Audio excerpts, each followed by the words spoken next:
క్రైస్తవ జీవితం గురించి మాట్లాడండి. క్రైస్తవ జీవితము బలిపీఠం మీద బలి అర్పించబడుతున్న జంతువు లాంటిదా, లేదా పచ్చగడ్డి మేస్తూ ఉన్న జంతువు లాంటిదా? క్రొత్త నిబంధన గ్రంథం ప్రకారం క్రైస్తవ జీవితము పచ్చగడ్డి మేస్తున్న జంతువు లాంటిదా, బలిపీఠం మీద బలిగావించబడుతున్న జంతువు లాంటిదా? ఆహా, అది మనకి చాలా ఆనందంగా ఉంటుంది కనుక యెహోవా నా కాపరి, నాకులేమీ కలగదు, పచ్చిక గల చోట్ల ఆయన నన్ను ఆహా తినటానికి పడుకోవడానికి అలవాటు పడ్డాం కనుక చాలా ప్రశాంతంగా ఉంటుంది నాయన.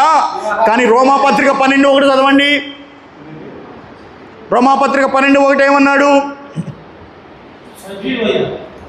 వాళ్ళని చెప్పనేయండి సార్. అమ్మా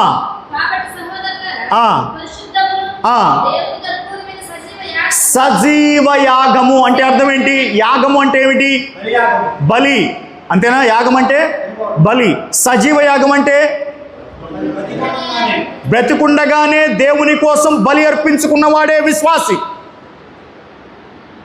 సార్ పాఠం అర్థమైందా? బతికుండగానే దేవుని కోసం బలిగా జీవించేవాడు. బలిగా జీవించడం అంటే ఏమిటి?